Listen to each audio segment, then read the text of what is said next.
All right. Welcome all into another episode of the unofficial WCC Hoops podcast. We're, as you can see, coming to you live from the University of San Francisco War Memorial Gym at the Sobrato Center, having Bill Russell, Casey Jones, some Phil Smith in our backdrop here. How's it feel to just kind of be doing it from here as opposed to doing it obviously from the comfort of our own homes? You know, Zach, I would say it's like the first day of school, but as we can see, but you at home can't. School has already started here at the Hilltop, and feels good to be back at War Memorial. You can feel the college basketball season approaching. I know football's kind of the main focus for a lot of households right now, but it's so close, and it's going to be right here before you know it, and it's exciting to preview a team that Zach and I both know can make a difference and can really make some noise in trying to get back to the NCAA tournament this year. Yeah, especially obviously in San Francisco, there's a lot more attention on what's happening with the 49ers and what's happening on the football end. But yes, this Dons team is going to be one of the teams you have to watch here in this early part of the non-conference, what's going to happen with the Dons. And we'll get into that. We'll talk with head coach Chris Gerlufsen. We'll talk with some of the players as we go along here. But we're going to start with LMU. The Lions are another team that we have to kind of keep an eye on. Now, they are a team that really hasn't been able to really break through in a significant way, not like USF has or even Santa Clara has over the last few years. But it does seem like that there is an identity being built at the stage. Stan Johnson in year 6 with the Lions. And it almost, to me, it feels like it's a defensive first mindset. And this roster is starting to maybe fit a little bit more to what the end goal is. I think you look at LMU, you've rarely had to question like their defensive effort, process, kind of what they want to get out of their program. But when you consider like some of the roadblocks that have kept them from being those USFs, those Santa Claras, it's offense. And it's funny how we make all these complex arguments about what basketball is, what certain basketball teams are, and then you get to the point where LMU just has to make some shots. Like, it's just the ball has to go in the hoop for the Lions. And yeah, that sounds like really high-level analysis for everyone at home. I know you guys are riveting over that, but still, like for LMU, it's as simple as, can you get consistent scoring? Because so many times the offense got bogged down, even with capable players. So you have the Javon Porters, the Alex Merkvaladzes, but the offense still didn't necessarily click into high gear. And this year you add guys like Rodney Brown Jr. You have another year for MJ Amy. Who are going to be some of the guys that kind of step up continually to give the shot in the arm for LMU this year? And I think it's also the level of guys that they're starting to bring in. You mentioned Rodney Brown coming over for Virginia Tech, was at Cal before that, talked about the likes of MJ Amy coming from San Jose State, but a high-level scorer at San Jose State. Took him a little bit of time to kind of get some comfort, but it seems like that's changed. We'll talk with Stan Johnson a little bit in detail about that. But again, like this team was third in the WCC in opponent's field goal percentage behind only Gonzaga and Saint Mary. Good. This was a team that was 11-6 at home, so defended the home court well, beat Santa Clara there, beat Oregon State there, beat Nevada, and at a point where Nevada was maybe the hottest team in all of college basketball at that stage. So the pieces are there, and even like they took St. Mary's down to the wire in that season finale in LA. The Lions seem like they're just on the cusp, and we're just about to maybe see what they're fully capable of doing. It's the age-old question, at least for me right now. Can the Lions be more than just a pain in the side of a lot of other teams? So you think of Santa Clara losing last year at LMU, for example. Like, that's a loss that hurts them, and their prospects are trying to go to the NCAA tournament. Can LMU just be more than a team that just upsets people on any given day? For me, it's not necessarily about how high they are or how low they are. It's how consistent they are. For me, that's going to be the thing I look at the most with the Lions. Can they have a consistent enough offense? Can they have consistent enough production? Yep. And can they find a way to just kind of, while still trying to build who they are and embrace who they are, get those additional elements in the building, have it all work together? Because for me, it's like they've had certain like stirs to the drink, but it hasn't all come together. We've seen it for a couple of years on end now where they're hovering around 500. They win some good games. They blow some other games that they're not supposed to. And now you're just looking for the right mix. And I think it's getting to be go time in terms of finding that mix. Well, enough of us talking about this. Let's hear from Stan Johnson. This was an interview we recorded a few days ago. So let's kind of dive into that and what Stan Johnson sees as the prospects for this Lions team this season. We're continuing our interviews going through the WCC preview, we're going to be focused on LMU and head is helm for the Lions. All right, we're continuing our interviews going through the WCC, and this preview, we're going to be focusing on LMU, and head coach Stan Johnson is joining us, his 6th year at the helm for the Lions. Coach, this is a team, your squad was really a kind of a battler, I felt like, all year last year. You were 70-15 overall, 8-10 in WCC play. Some nice wins. You defended the home court well. But going into this year, it's a lot of new faces again, as is kind of the norm for college basketball at this stage in college athletics. As you've started to kind of get through the recruiting class, have started to do some practices over the summer, getting back to classes, whatnot. How are you feeling about the roster so far this year? Well, so far so good. You know, we like our team. You know, obviously it's early. We're still trying to figure each other out, but you know, there's some things that we really like. You know, we're a lot longer and bigger than probably what we've been, especially on the perimeter. A lot more athletic. It's probably the most athletic team we've had. You know, I like our depth. I thought that, you know, we've really lifted the floor of our team. You know, when you talk about not just who could possibly start, but the guys you have coming off the bench, the guys at the end of the bench, whoever those guys are going to be, that's still yet to be determined. But I think, you know, it's the deepest team we've had, just in terms of talent. You know, all 13 guys could help us. Now, all 13 guys can't play, but I think, you know, from a practice standpoint and a competitive standpoint, you know, that's been fun to see. And, you know, you got more guys on their toes that way. So, you know, obviously we haven't played in any games. We have a long way to go, but I like the feel of this group and the eagerness. It's one of the younger teams, probably the youngest team we've had, really, when you think about how many guys that have really played at their former place or here. And, you know, college basketball, you want to get old and stay old, but there is something good about youth. You know, there's, you know, the eyes are wide open, and there's not a man, I've seen this, done that. You know, there's a newness to everything that I think really helps the overall approach and what we're trying to do. Stan, the last time we kind of left off at the WCC tournament, you kind of mentioned that this is still, the team and roster and program is along the right track. From what you've seen from this new group, both in terms of the returners and the newcomers, what about their offseason preparation and work has continued that belief over the course of the offseason? Well, I mean, it's not really one thing or the other. I mean, it's just a plan and a process and what we're following to get where we want to go. You know, this group's been no different. These guys are ultra competitive. You know, they've worked their tails off in the summer, not only on the floor, but to try to get to know each other better. You know, obviously, like everybody goes through, you're putting teams together, you know, instead of programs sometimes, because there's so many new guys. So there's a cohesiveness and a chemistry and a bond that still has to be formed. And I think these guys have made a commitment to try to do that. And, you know, they've allowed us to coach them. You know, they compete at a high level. And, you know, there's a hunger there. So, you know, all the signs are there, and they're good. You know, it doesn't mean we're doing everything good. I don't know if we're doing anything good right now.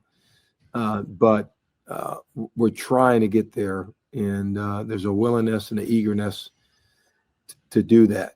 You know, again, all these programs, you know, I say it all the time. It's like people love the ending, and they always talk about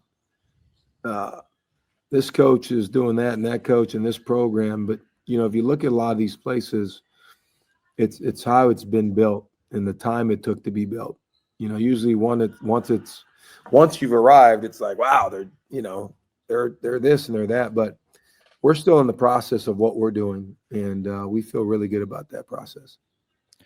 Now, one of the players that you were able to bring in that I think jumped out to a lot of people was Jalen Shelley coming over from USC.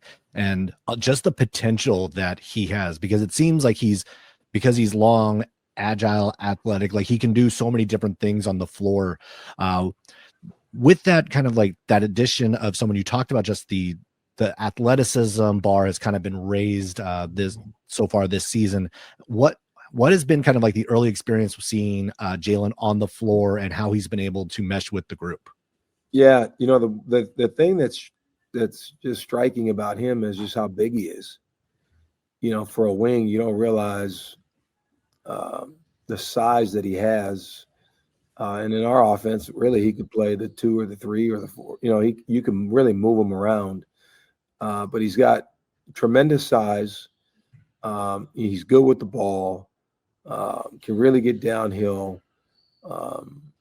Plays above the rim. He's an unselfish kid.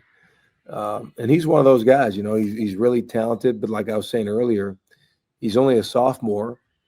And he played sparingly at USC, although he was a highly rated guy coming out of high school.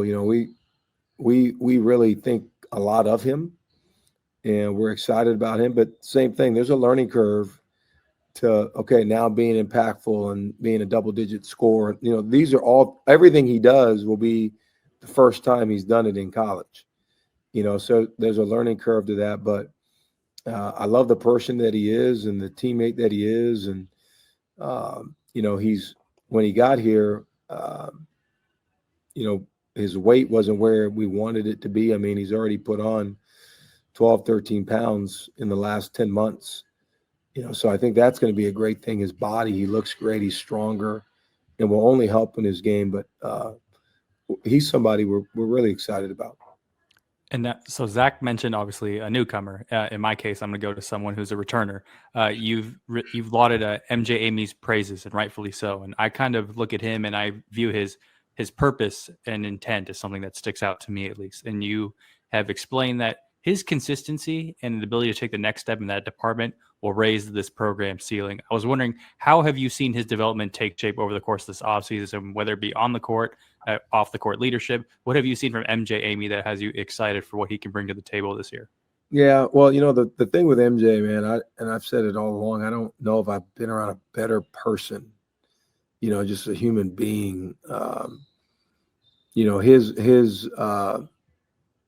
His energy, I just love. I love high energy guys. And the thing I appreciate most about him is, regardless if the shot's going in, regardless if he's having a bad day, you can always count that he's going to give you everything he's got in his body. And, that's something people really respect, and his teammates do, and our coaches do. MJ at San Jose State was one of the premier scorers in the Mountain West. And, the transfer thing, sometimes it's almost like the junior college thing back in the day. There was a thing, that, sometimes JUCO guys, it could take them a semester for it to really click. Some of them needed the year. MJ showed some glimpses here. We had a 5-6 game stretch where he was really good in conference, and then he faded a little bit. But I think he's a guy that needed the year. As I see him now, he's so much more comfortable. He's not thinking as much. He can just be him. So if we can have a consistent MJ Amy, the guy that, can score in bunches and defend like he's capable of defending, those will be great things for us moving forward. I mean, like, this is a team that really kind of hung its hat on that defense a year ago. You think about the fact that this was a team that was third in opponent field goal percentage in the WCC, and it was really a collective effort. It really felt like that it wasn't like one guy that kind of stood out on that front. And you did bring in someone who I know a lot of people are high on especially on the defensive end. That's Nykel Shelton, maybe one of the older guys you're going to have on this team. Just kind of talk about a little bit the way you've kind of started to have a little bit of this defensive first mentality on this squad, and how Nykel kind of fits into that. Yeah, well, our identity here is, we want to defend, rebound, run. And again, you've got to have the type of players to do so. And again, as we've built, our program is morphing into who we want to be in terms of our identity. And he's a guy that fits that. He can guard multiple positions. He's a tremendous shot blocker for a guard. He's got long arms, good on the ball, gets a lot of deflections. So I think the way we want to play and, how we play the pick and roll and how we want to compete on the ball, he's a perfect fit. The other thing I like about him, he's a very good defensive rebounding guard. And, I thought a year ago, as we got towards the end of the season, our defensive rebounding, kind of sputtered a little bit. But he's a guy that can help us on the glass as well. And then, obviously, if he's doing that, the ball's in his hands and he's able to start the break. So the way we want to play and how we want to compete and how our system's built defensively, he's got a chance to really impact us at a high level. And that's kind of what we saw when we were recruiting him. Another guy who I kind of view as someone who could give the program a shot in the arm is Rodney Brown Jr. And I covered Rodney as a freshman when he was at Cal. So he had the ability to score at all three levels, but maybe hasn't necessarily unleashed everything in his repertoire. What have you kind of noticed from his time when you were scouting him coming out of the portal at Virginia Tech to now that's like, okay, Rodney Brown can not only elevate where our versatility can be defensively, but kind of be the shot in the arm that the offense, if it's in trouble, that he can go out and get a bucket? Yeah, Rodney, we always felt like he was a super talented guy. His first year at Cal, he played 14 minutes a game as a freshman, and then he decided to go to Virginia Tech and didn't play as much as he would have liked. But again, another guy I've been impressed with, just his length. The Rodney has got tremendous skill, and he's got a great feel for the game offensively. I'm on him this year is just be aggressive, man. Hunt good shots, take good shots. And that's different from him for him because he hasn't been in that role. Again, another guy who, he's been in 2 years of college, but his experience is not that much on the floor. So trying to shift his mindset of just being a guy out there to a guy who's out there helping us win. By making the right plays and making perimeter shots. But, for a guy 6'6", he can play in pick and rolls. He's a very good passer. He can read the defense. He's a very good shooter. And that's one thing we really need from him to knock down open shots. So I'm actually excited for Rodney. I feel like he feels like he's found a home, and, hopefully this will be a great year for him to kind of really kickstart his career collegiately in terms of what it should be. Now, last year, one of the things you guys did really well was you defended the home court really well, like 11-6 at home, some big wins, Oregon State, you beat Santa Clara down there, got Nevada, some big wins, but the challenges were on the road. And obviously there's a little bit of a different group with that you have this year, but how do you kind of like make sure that the success you did have at home or the things that did work well when you're at Gersten can carry on when you do play away, especially in conference where you're obviously like the competition in the WCC is going to be just as tough as ever? Yeah. I don't know. I felt like for the most part, I thought our defense traveled. But, we were in a lot of games too that were nip and tuck. And sometimes even the score in the end doesn't indicate that. But I thought, last year, two things really hurt us. We did not shoot the ball well, and we were not a very good offensive rebounding team. And that's, we were pretty big. We sent three guys back in transition just to set up our defense. But, you can't shoot the ball from three like we did and not rebound it at a high level. So again, for those things to change, your defense has to be special, and you got to be able to make shots and give yourself second opportunities. And I'm hoping that this group we've assembled with the athleticism and the size that we have will make more shots, and we'll get more offensive rebounds. And if we can do that, you got a chance to be successful on the road. But winning on the road's hard. Whether it's in the NBA or in college, it's hard to do, but it's something we certainly have to be better at. I kind of want to peel the curtain back a little bit and think a little more big picture, because when I've heard of what you're trying to envision for this program, I've heard the likes of a Steve Fisher San Diego State program.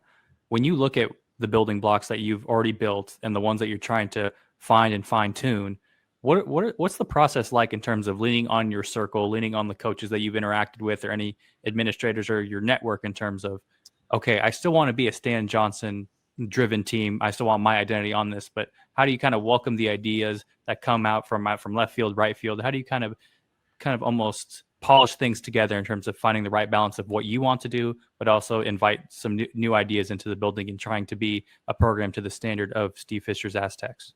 Yeah, well, you know what? We're always collaborative here. You know, every year, every day, we're trying to get better. I know that sounds cliche, but the things that we believe in, we have to have extreme ownership of that, and really be good at that. And, you know, whether it's me going and spending time with Coach Sampson at Houston or whatever, we're always looking for ways to improve our program. That being said, you know, ideas are good, but you can also get stretched thin trying to do everything. You know, there's certain things that you have to master. There's certain things that good programs, winning programs, do consistently. There's certain things that have to be done while you're rebuilding something. You know, again, if, you know, Coach Fisher, you know, when he took over San Diego State, you look at just how they systematically built that and how long it took to do that. You look at, you know, Coach Mosier at Loyola Chicago, you know, how many years it took to get where they were. You study like a program like St. Bonaventure and what Coach Schmidt has done there. You know, Coach Sampson in Washington State, you know, and that's what I'm saying. You know, in the process, sometimes if you're not careful, you forget about some of the good that's happening. It's really hard in our league with established, any good league, to just go boom. You know, it takes time. You look at what Coach Herb has done in, I don't know, his 9th or 10th year. It's been this systematic, and we feel like we've done that. We feel like along the way, we've had some major wins and historic things have been happening. There's been times where there's been a little setback. Nothing is a straight line, you know. So every year it's how can we continue to tighten up what we're doing, making sure we don't lose sight of the big picture, where you start to compromise what you do daily. And I think I'm giving you some of those examples because for me, I've really studied that, and it doesn't mean because it happened there, it's going to happen here. But it's just being consistent every day in what you do and what you believe in, and continuing to create that culture and continue to create the habits. And then hopefully, you know, you continue to add players, better players, good players. And then those players have to come together. And then all of a sudden, man, you got to, you know, things can happen, but it's a lot of work, you know, but my focus has just really been every single day. You know, we can't worry about tomorrow. It hasn't come. We can't do anything by yesterday, but how can we be present? And if you can just stay present and stay consistent and just keep chopping at it, you know, eventually the tree will fall. But we don't want to take any shortcuts, and we want to do things the right way. And, you know, along the way, you got to have some luck too. That's all part of it. And you talk about the process, and it does take time. And obviously building a program does take time. But one of the things that is probably a little bit more exciting we talked about just as we were coming on is that the Gersten Pavilion renovations are near complete. There's a few minor things, but obviously this has been a few-year process to kind of get that facility up to where it's now at a more competitive level with obviously like everyone across college basketball. Kind of talk about just the excitement that there has been from not only some of the players, coaches, like everyone, about just the fact that this is now near completion. Yeah, it's an awesome facility. Again, you know, this is something we've been working on since we got here, you know, 5 years ago. And to see it at this stage is awesome. and took a lot of people, some great donors, our university who's committed. Our athletic director, Craig Pentons, did a great job with the vision. Such a team effort. And, when you walk in here and our players, our film room, the office spaces, the academic center, the meal room for men's and women's basketball, it's high level. And I think it's going to add to the attraction of LMU. I think it's a great statement in how committed we are, where we're going. But it's also a highlight of what we're building and how far we've come over the last 5 years. So I know our players love it. Our coaches love it. And, I think it's going to be a great thing as we start to usher in recruits and fans and all those things. All right. Hearing from Stan Johnson, we know that this is a more athletic team than we have seen in the past, that there is some key experience returning for this squad. And I think he's trying to be careful with how he's kind of leaning out the expectations, because we have seen in any of these numbers of the last first 5 years of Stan Johnson's tenure is that we've seen injuries happen. We've seen a lot of things kind of go sideways or not quite go the way they've wanted. We've seen one really good year with a Cam Shelton-led team from LMU understand, but we're waiting to see them take that next step. They were above 500 last year. We haven't seen them even have consecutive above 500 seasons since the early 90s. I think that's very possible for this year's team. I think it's possible that we see that leap. And honestly, it does feel like the athleticism and the defensive presence that this team has and is going to take a step up this season. So I know this isn't consistent with a take that's going to come later in the show, but I'm a big prove it guy. Until you've done it, I can't wholly convince myself that you can do more than you've shown. And you mentioned circumstances, injuries, inconsistencies, the whole 9 yards really for LMU as to why they haven't graduated into the next tier of USF, Santa Clara, and others. I can't sit here and convince myself that this year is meaningfully different.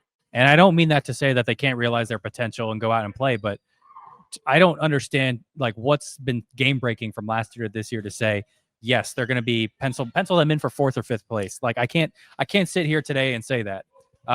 Do they have enough offense? We don't know. Can they continue to create? Can they stop stumbling over themselves against teams they're supposed to beat? I can't sit here and say that they won't.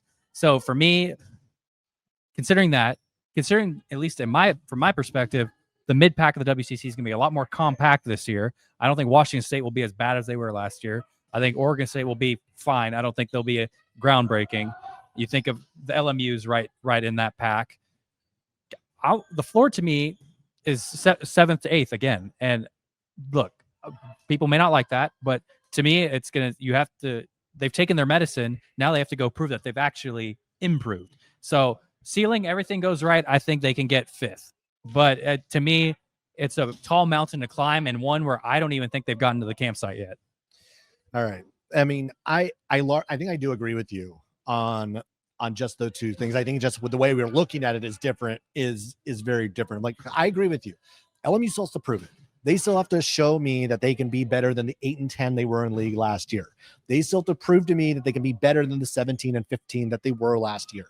There is still a lot that team needs to be more consistent on. But a lot of the things that I looked back to even a few years ago, what they didn't do well last year, they did actually address some of those concerns. They did take care of the ball better than they did a couple of years ago, which was a massive boost for them.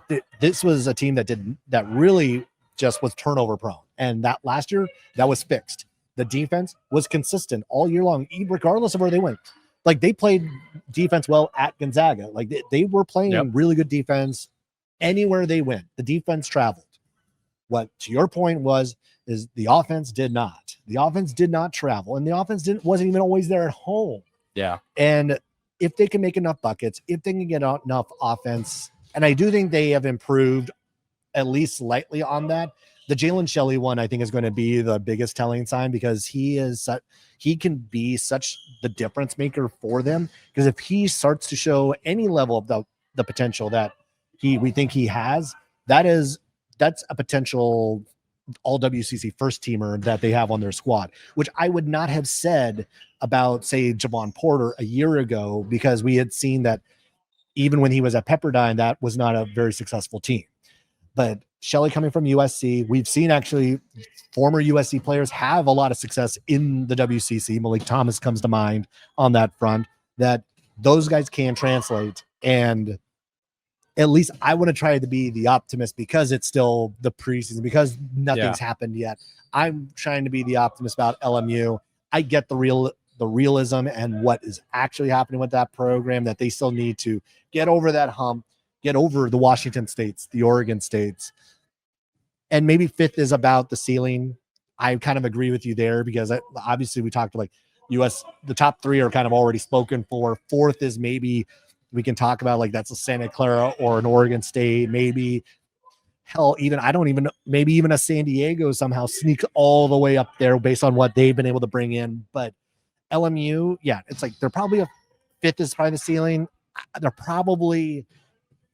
probably even say they're probably going to finish sixth. That if I was starting to make my preseason rankings now, it's like six feels about right for an LMU squad. Yeah, I mean, the words that have always come to mind about LMU the last few years is potential. Like they bring in some nice ingredients, and then they just don't make the right meal of it, and for any numerous amount of reasons. And I think earlier in the show, can they be more than just a thorn in the side of teams? Like, can you be more than just upset city team? Like, if you want to be more than that, you can't just be giving upsets. You can't be, if I'm not mistaken, you can't be getting road raced by Pacific at home. Like that sticks out to me right there. Like, can Pacific beat you? Sure, but like the way it happened, the manner in which it happened, and the manner when you look back at the examples of LMU not taking care of business on their own prior to that point, it all bogs together, and it really makes it hard for me to justify saying anything more than I already have. So I understand, for a lot of programs, I'm very hard on them, but that's because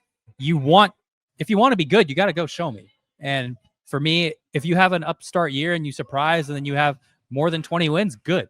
I'm glad you could do that, because now I can understand where the program's going, the trajectory in which it's continuing to go on, and then say, okay, you could be a crown team, you could be an NIT team, you can eventually be an NCAA tournament team. But when you've been so like wobbly and stagnant and just kind of still not being able to get out of your own way, as opposed to going out and taking the moment, that's what turns me off. And that's one thing I think for me, as if this gets thrown in my face by the end of the year from what LMU does, go ahead. I mean, the sample size is too much to ignore for me to justify anything else. All right. So we're going to transition away from LMU. We can talk about LMU a lot. We're going to talk about all these teams a lot, but let's transition to the team we are physically here to see, and that is USF. This USF squad, you end up harping on a lot of like their home record, whatnot this past year. I am looking at like the 20 plus wins, 8 of the 9 last seasons. Like that's the number that keeps sticking out of my mind. This USF squad has been the most consistent outside of Saint Mary's and Gonzaga in the WCC over the last decade. This is a team that has the only NCAA tournament appearance outside of Gonzaga Saint Mary's in the last almost 20 years. Like San Diego in 2008 is the only other outlier to that. You look at what San Francisco has been able to put together, what Chris Gerlufsen has been able to continue to build after Todd Golden left. This is going to be one of the more fascinating stories to watch, because they're a team that has a lot of potential, a lot of expectation now, and it feels like that we have seen them build and build and build. And to your point, I have proof in the pudding for a lot of what the Dons have been able to do. Now it's time for them to take that next step with the talent they brought in. And you look at it, I'm not going to sit here and say you want to go.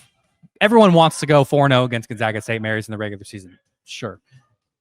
Realistically, like there's a world where USF can go 2-2 against them. You win both of your home games and a quasi home game, depending on how it gets announced later on in the year. USF has got some of the pieces that have made them so consistent. And you think of, I think they have some of the best step they've had in recent years heading into this season, at least on paper. And you corral all that together. You think of the energy that Ryan Beasley brings and the way he kind of burst onto the scene as a starter towards the end of last season. There's so much to like. Tyrone Riley coming back. And I think for me, the biggest question is, did they beef up enough? I think that's the age-old question, considering when you're going up against the likes of the behemoths of Gonzaga, of St. Mary's, and being able to go toe-to-toe in the interior for 40-plus minutes. I'm not 100% convinced that they have done that. Guillermo Diaz-Graham, very good stretch forward. Like, I really like his game. But who's going to go get the rebounds from Harry Wessels?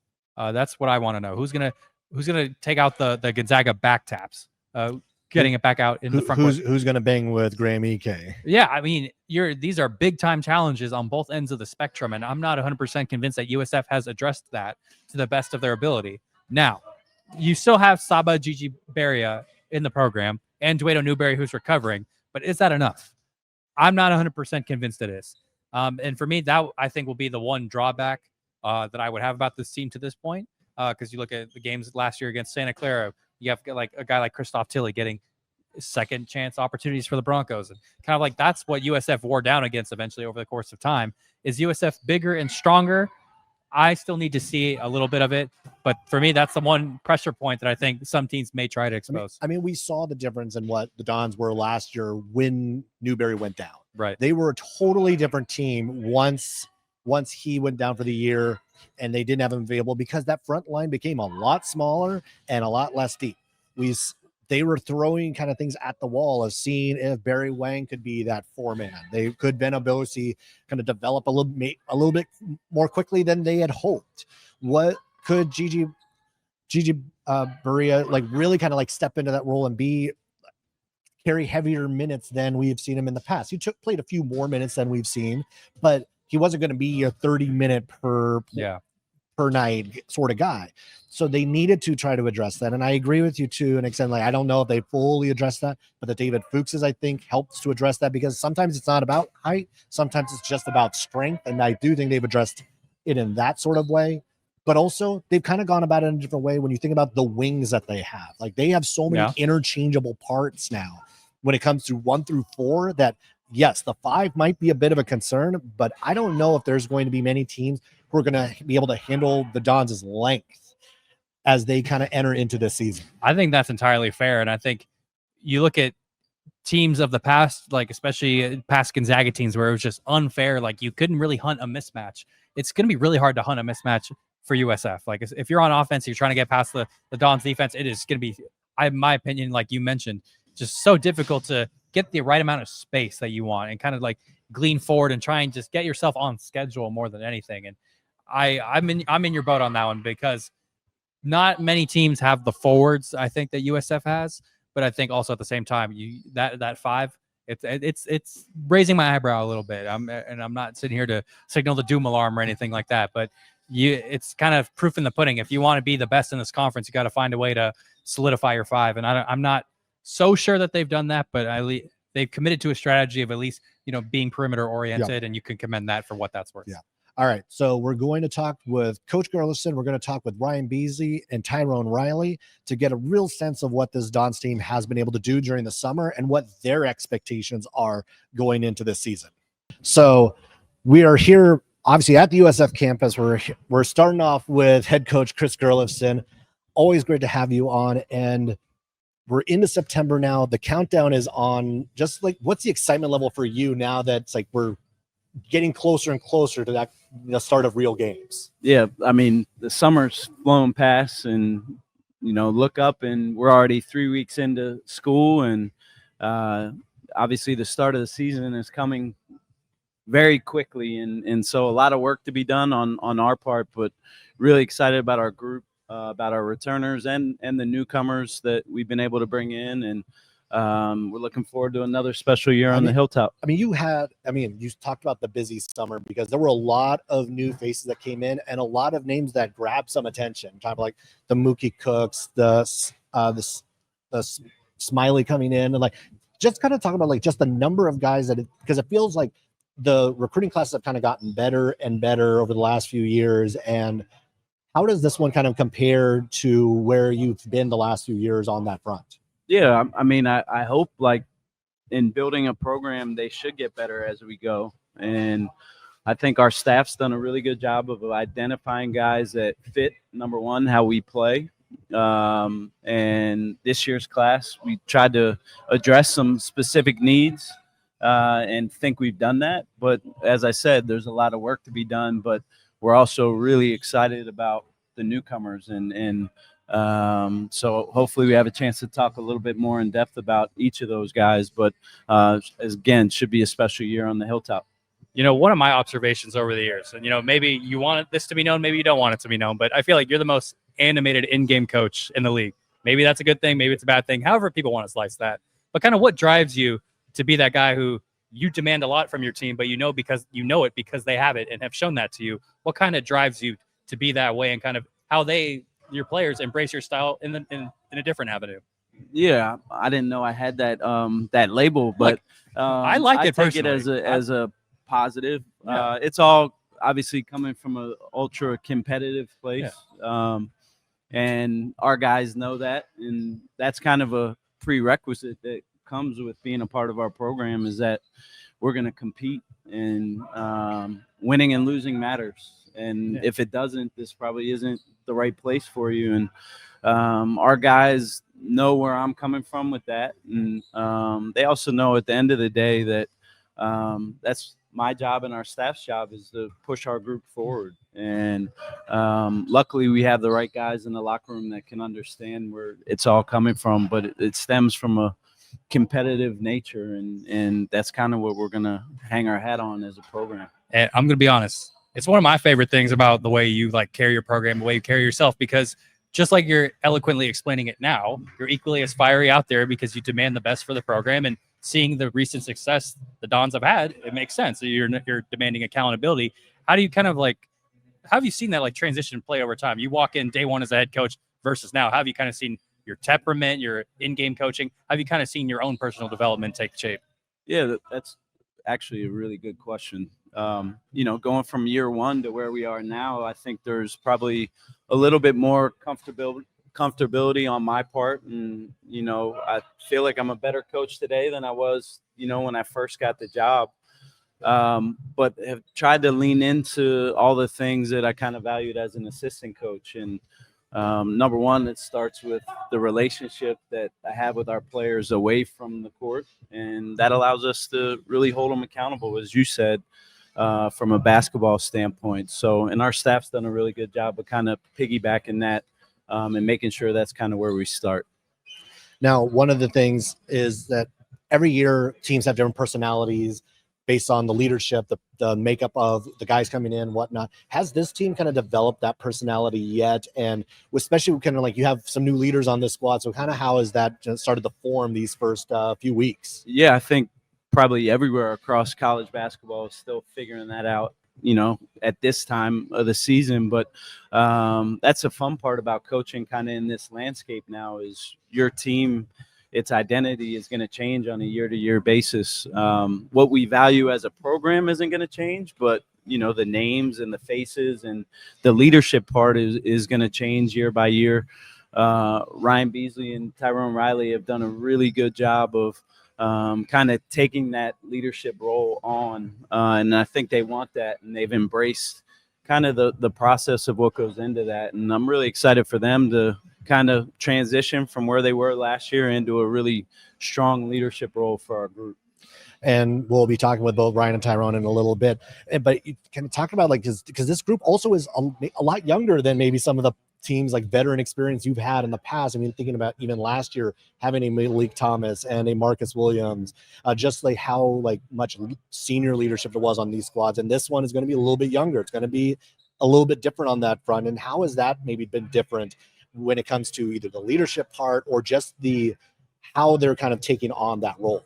Yeah, we're trying to build our program cohesion on a daily basis. And we do have some younger faces, but I think we've also found the balance of trying to stay old too, and so infusing a Mookie Cook, infusing a Guillermo Diaz-Graham, David Fuchs, Vukašin Masic, who has played, feels like he's been in the league for 10 years. And, there's some comfortability on my part knowing that he's played in a lot of, tough WCC games. So I feel like we've been able to address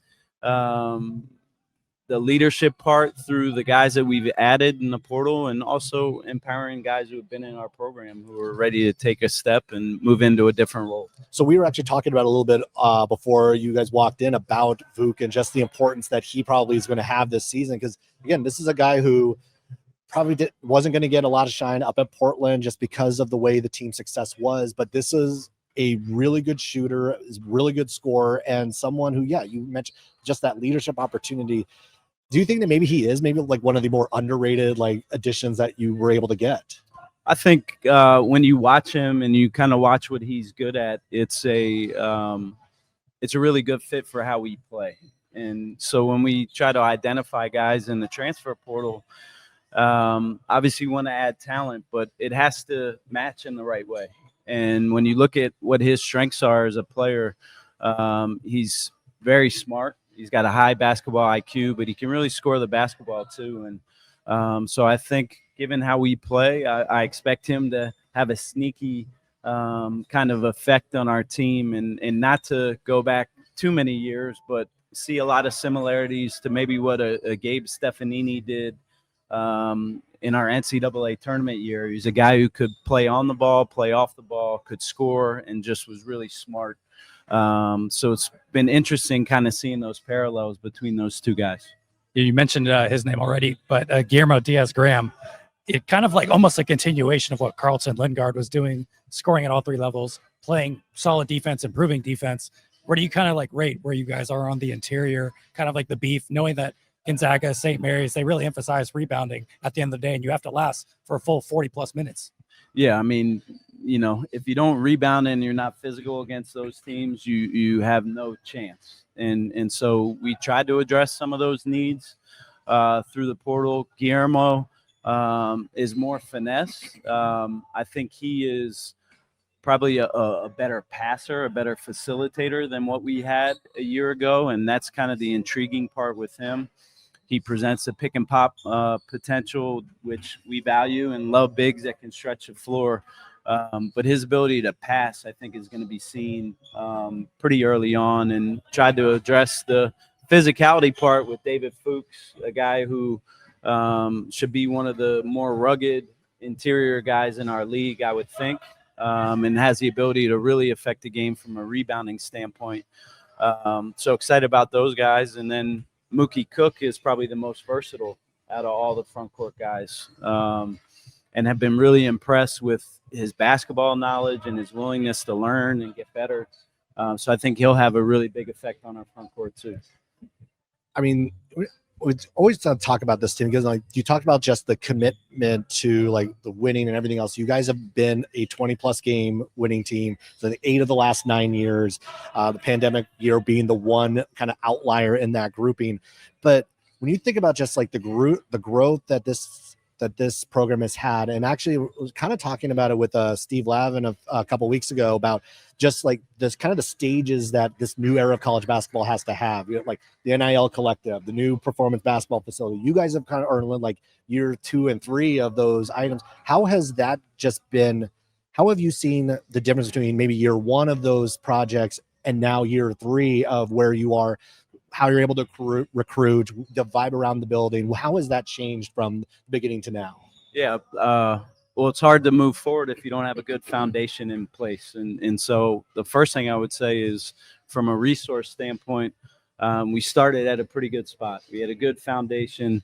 We had a collective early on. We had a really gung-ho kind of base of people who helped get that off the ground, and now we've transitioned to everything coming in-house here at USF, and you have to be competitive in those departments, or it's going to be really hard to win. And so we want to make sure we're giving our program, our university, our kids every opportunity to be as good as we can be, and it starts with the resource standpoint. So I think we're better today than we were when we first started.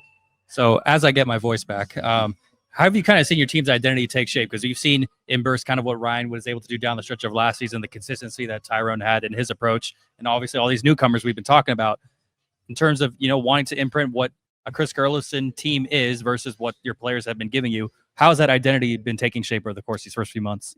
Yeah, it's been fun. Number one, as I said earlier, every team is a little bit different in terms of kind of what you hang your hat on.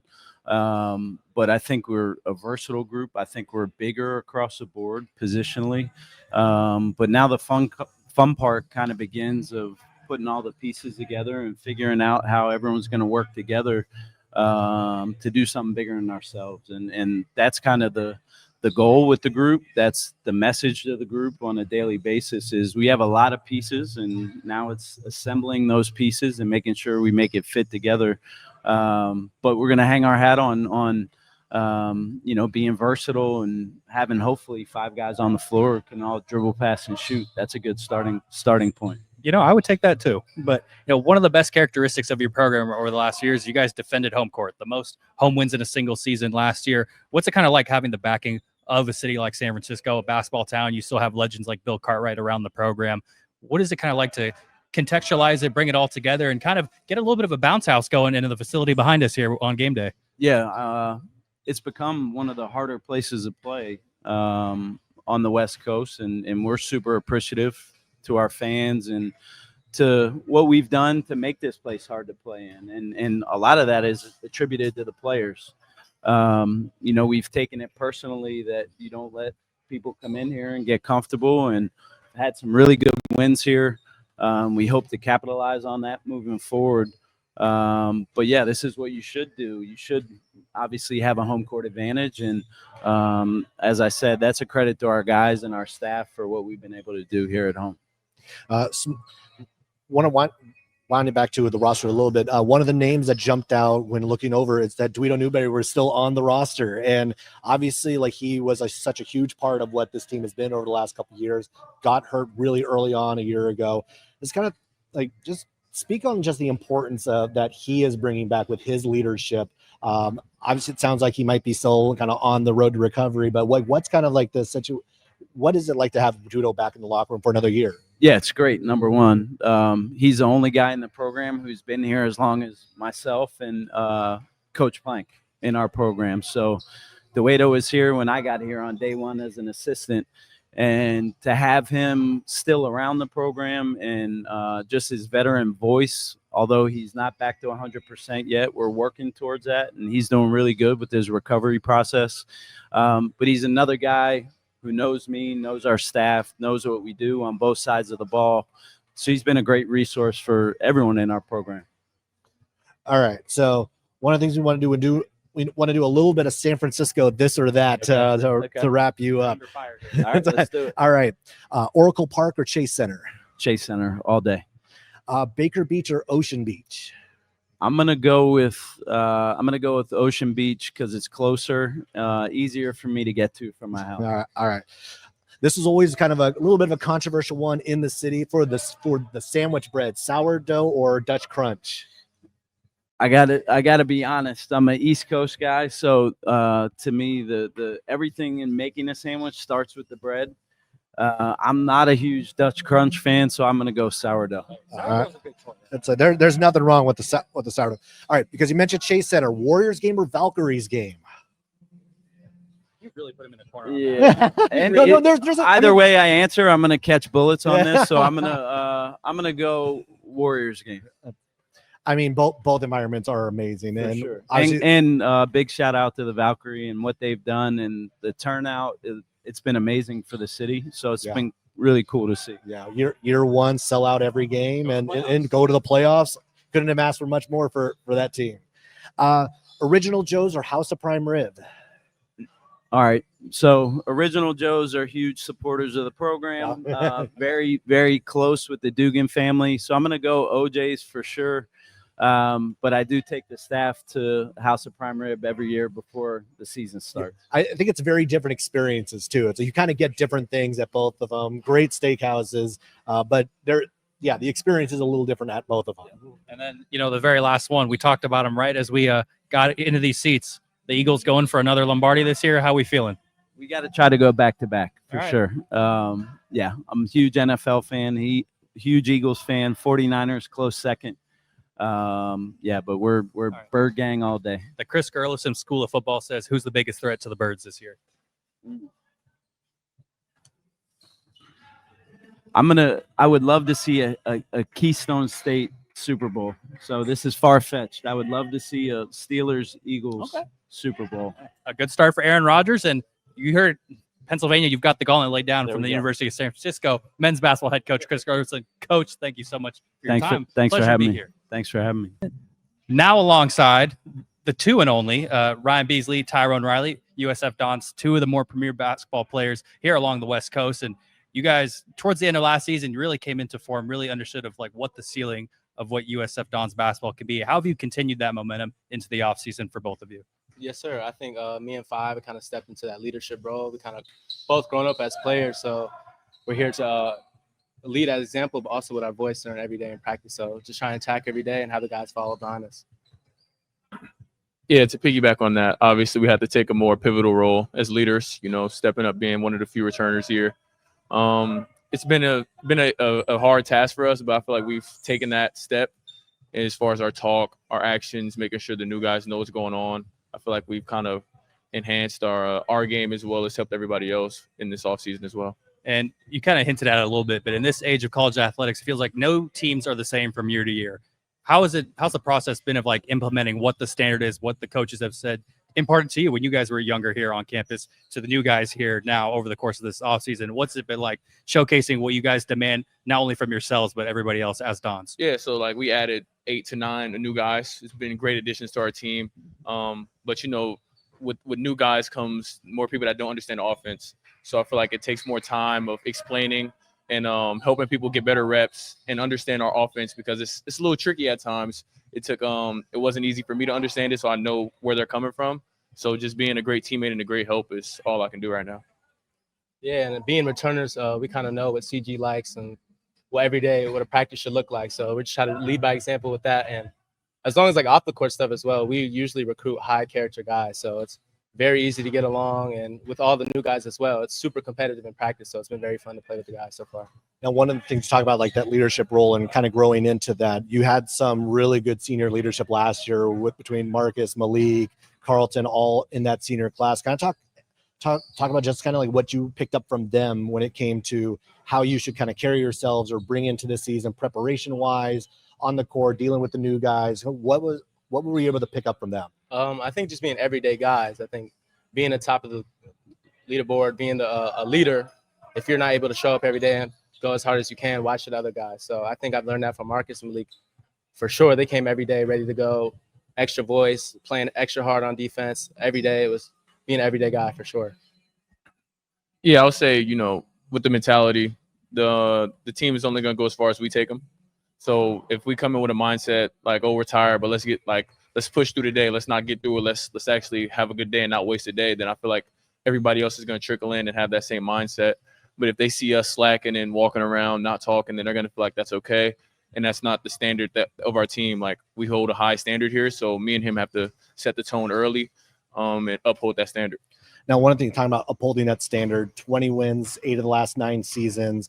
And the one thing about a lot of people are pretty excited about this incoming class of what you were able to bring in, and how when you started to see kind of like either the lanes start to pop in, you started to hear rumors even during the summer or whatever else, who was going to be joining the roster. How excited do you guys get when you start to kind of like to picture what that could look like in January and February and obviously like getting into March? Yeah, like right now we're in September, and I know I can speak for both of us. We're really excited about this team. I feel like this team's gonna make a lot of noise, especially with our first off non-conference games. You have a lot of great opportunities to shock the world, and I feel like by the time November comes, we're gonna turn a lot of heads. San Francisco is not gonna be just one mid-major program. We're gonna be a powerhouse team that you need to really look forward to, and not just a small program. Also, piggyback what he said, we're super excited, but we also understand it's a long process and have to go by every day, each day, get better every day at practice, whatever. But super excited, but we're humble and hungry. I think those are the 2 words for us. And I think it's very noticeable when you guys play how hungry that you guys are out on the court. You take no prisoners. You won the most home games that you have won in a single season as a program last year. As the process has taken shape for this season, who are some of those guys that have surprised you and then will eventually surprise the fan base when they come watch the USF Dons play? Surprised me. I mean, I love the whole squad. It's hard to just pick out a few guys, but someone who I'm super excited to play with is Mookie Cook. I played with him in high school, AAU. So super excited to see his face, and he has a new demeanor to him. I feel like he's super humble, super hungry, ready to go. So I'm excited about what he's going to bring to us this year. For me, I'm a second year. I'll pick out a freshman, Legend Smiley. I feel like he's going to be a great addition to our team. He reminds me a little bit of me last year. Humble, hungry, and ready to work. Do whatever. He's a team player. Whatever it takes to win. I feel like he's going to be able to take that role, whatever it is, whatever it may be. And I feel like he's going to try to be the best that he can be at it. He's young, so it comes with a lot of mistakes and stuff. But it just comes with experience. Playing. The more reps you get, the more confidence you get, and that's the better for our team. Ryan, for you specifically, it's been well documented about the relationship you've had with your brother Robbie, and obviously playing alongside him for these last few seasons. Now that he's obviously not with the program in a player capacity anymore, but what's it like still like leaning on him for advice and kind of bettering your game through still playing with him, obviously, back at home when you guys still get to lace him up? Yeah, I mean, besides basketball, he's just my big brother, so he's a very big support to me. So whether it's a good day, a bad day, I can always lean on him, call him whenever I want. He actually just flew out to Germany, so I'm going to have to get my WhatsApp going on. So, I mean, just a huge support for me when he was here. We lived together, watched film all the time. So, just been a huge support to me, and then it's my big bro. Now, you mentioned Mookie Cook. Have you gotten to talk to him about like the experience he had with LeBron or at all, like making the movie a couple years ago? Here and there. I haven't seen the movie just yet. It's been mostly basketball film. Yeah. We're super excited about the year and locked in on that, but maybe got to watch the movie with him. I'm not sure he gets enough of that all the Yeah, time. I'm sure he's like walking to all the Like to time. skip it. Yeah. Yeah. We do make jokes. We call him LeBron in practice sometimes. Yeah.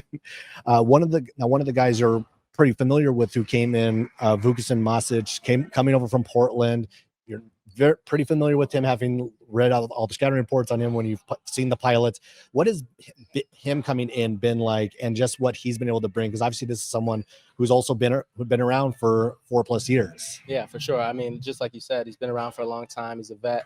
He knows how it should look. He knows what every day should look like. And as far as on the court stuff, he kind of gives me a little break. He's a very good point guard, can pass the ball a lot, and it just helps me out a lot for sure. As far as off the court as well, super cool guy, very good leader, and excited to play in the backcourt with him this year. I'll just say whoever has to guard him, you're going to have a rough time. In practice, I try to make him better as he makes me better. Like yesterday was a real competitive day. He had me running around screens all day, and it kind of wore me down after a while. I feel like he's going to be able to – a lot of teams' defenders are going to have a rough time. They can't sleep. They have to pay attention to him at all times. He can shoot the ball. He can come off screens, and he's always moving. So I feel like that's going to be a great asset to our team. Feel like from coaches and players alike, as soon as the season ends, there's always a drive to want to get better right off the bat. All right, I want more games. We have a chance to go prove ourselves even more. For both of you, what are some of those things that you immediately turn towards in the offseason? You're like, all right, if I get better at this, the way our team could be viewed could be exponentially better than we already are now. Yeah, for me, I would say like coming into the offseason, it was more like me getting healthy. Obviously in Loyola Chicago, I had an injury. So I've been just trying to do whatever I can to get 100% back. To be here for the team by the time season comes. But obviously I had a meeting with CG and the coaching staff, and we pinpointed stuff I need to get better at with, taking the role of being an on-ball player, being able to make more reads and being able to facilitate an offense is something that I really pride myself in getting better at. And I feel like that would make our team so much better if I can do that. Yeah, as far as what I've said, getting healthy for sure after the season's a long road, as everyone knows, and just getting healthy, getting stronger for sure. But as far as player-wise, I think just trying to run in the show. I think last year, the games I started, I had jumped into that role, and with Marcus being out. But just being an overall leader, I think every day I can't come in and have an off day. It's just being an everyday guy and showing the guys, like, follow my lead and stuff like that, and just playing on the court like myself. One last question on leadership, because I know Zach and I have harped on it quite a bit, but it's not linear for everybody, and it's not fair to expect everybody to assume those roles right away. For both of you, what's the journey been like, and how have the coaching staff gone back and forth with you and saying, hey, realize your own voice? Like, maybe you don't know that you have it, but we see it in you. How have you guys taken shape during that leadership process and journey? Yeah, for sure. I mean, coming into the school, I knew this role would come, but I knew I had to take these steps as a freshman, play to get behind some guys like Marcus Williams, Malik Thomas. So I for sure been in these roles freshman year, sophomore year, little increase, but now it's my time to come into that role, and just I've waited my turn, and CG knows that as well. Like, it's my turn to really take over the role. Yeah, I would say obviously like coming into my freshman year here, it was more I was like thrown into the fire. So I kind of got like experience really early, being thrown in the fire as a freshman. It's a lot of expectations, and I feel like I've exceeded those expectations. And now this year with that is just more expectations. There's always more that is needed. And I feel like my voice and my actions is going to be the main important thing for me being a leader this year. Like if I'm encouraging in the guys that don't get it, they have a bad play, trying to get them to go to the next play and be better, because I know that they're going to impact us later in the game or later in the season to make a winning play. Keeping them and keeping everybody's head steady and focused on the goal is kind of what I want to do as a leader. All right, so wrap it up. We're going to do a little bit of San Francisco, this or that. We did this with Coach, so we're going to do it with you guys. All right, first off, it's like Oracle Park or Chase Center? Chase Center. I've only been to Chase Center, Okay. so I can only say Chase Center. All right, Baker Beach or Ocean Beach? I'm gonna go Baker Beach because Ocean Beach we had a very rough sand workout, and I do not want to go back there. So Baker Beach. I may or may not have seen that workout. Yeah, I'm gonna go Baker Beach. I've been to both beaches, obviously, but I like Baker Beach. We went as a team last year. It was pretty fun, pretty chill vibe, so I like that. No mention of Coach on that Ocean Beach workout. Oh no. Because he was sitting on the sideline watching. He's not doing it. He's just in the lawn chair at the top. Yeah, just I was watching. sitting next to him most of those workouts too. So I was just having a happy laugh at everybody. All right, this is kind of usually like the sandwich question of like sourdough or Dutch crunch. Dutch crunch for sure. Dutch crunch. Coach is shaking his head. He doesn't know about McBaker Dutch crunch sandwiches. That's why. All right, clam chowder bowl or Cioppino? Neither. I don't eat. I'm I don't know picky. what Cioppino is. It's I don't eat clam chowder at all. all right. Like Warriors game or Valkyries game? I'm gonna go Valkyries. I've never been to a game with their new team going on. I've been to plenty of Warriors games, so I'm gonna go Valkyries. I've never been to a Valkyrie game. I might have to go, but I did go to a few Warriors playoff games this year, and the atmosphere was through the roof. Yeah, it's hard to beat a Warrior playoff game. Oh yeah, so. for sure. All right, the ice cream question: Byright, Humphrey Slocum, or Mitchell's? What is that? They're all three different been to ice this cream guy? brands in the city. I didn't ask him that one. Are these different brands? Yes, they're all in San Francisco. What sounds the best? I'm gonna go Humphrey. Can I see what they look like? That's it. All right. Live on the spot. They're gonna get a scouting report. Yeah. Good scout. All right. So while Zach does that, your guys' go-to taquerias or Mexican places in the city or nearby. Ooh, what's this place on Haight? Street Taco? Street taco. Yeah, Street Taco. Yeah, Street Get Taco it- fire. go get a quesadilla from there. It's fire. Street taco fire. In-N-Out, yay or nay? In and out. In and out for sure. Yeah. I just had to make sure because that's something that Cali. There's yeah one right here in Fisherman's Wharf, right? yeah Yes. Yeah. no drive yeah Daly City. That's That's the drive-thru. for those who don't know, you go to Daly City, you avoid a lot of traffic. You know. Facts. Ryan, I feel obligated to ask now that we asked about Warriors home playoff games. Did you go to Roracle at all? For Yeah, sure. okay. Yeah, I was a big Monte Ellis fan. Andre Biedrins, Andrew Bogut. I was there Okay. for all those times. Okay. Darrell Revis. I was there. Okay, so Zach is going through a Fast and the Furious. He's trying to pull him up. See, nobody can tell us that we don't do things for these guys. Like we may do something very, very small but very impactful here. All The scout. Now, being growing up in the city, the one that pops in my mind is Mitchell's, Mitchell's. which is down off of San Jose Avenue, down in Richmond. So, Gotcha. or down in not the Mission. They have ube ice cream. They have they go to a bunch of mango ice cream, cantaloupe. They kind of do it all. Might have to go there. I might have to go Mitchell's to some on of fire. these places. The coach is like, yeah, maybe in the off season. Yeah. Maybe. We don't eat too much. No. I think I'm gonna go like this week, maybe. Yeah, we don't. Eat too Okay, many so sweets. okay, well, you guys getting ice cream. What are you getting then? I'm kind of simple. I I'm get just cookies and cream. I get vanilla. I'm simple. Vanilla straight up. Yeah, vanilla. Cookies and cream or sherbet. Toppings, nothing. Yeah, I'm about to say, Nah, man. maybe some Oreo stuff on Okay. top. Nothing too crazy. If you go vanilla, you got to get Oreo or, Yeah. or caramel. Yeah. But All right, and lastly, because I'm obsessed with food-related questions, your Yeah. biggest food hot take that people may crucify you for. I mean, everyone loves sushi. I hate sushi. I Ew. can never eat sushi. I don't like Mm. sushi at all. You have anything? Sushi is disgusting. Yeah, no. I feel like most of the team like sushi. I don't eat sushi. that is the hot take. Well, see, I have to offer this up because I can't set them up like that and then not deliver myself. Yeah. I hate Chipotle. What? Go to a taqueria, dude. That's Chipotle. That's Chipotle is fire. No, it's not happening. It's not happening on my watch. Fire. Like, I'll say this though, the Chipotle I don't count as Mexican food. Chipotle is Chipotle. but there are too many Yeah. people that do. Is Chipotle fast food? Chipotle is fast food. Chipotle is fast food. Okay. What? Is Chipotle fast food though? I would say it is think- because I don't know. it's real fast. Like once you're in the line, it's like it goes pretty quickly. But it's It's like it's fast. made fresh though. All right, we can keep the Chipotle conversation going for a long time. I would die on this hill and not the hilltop.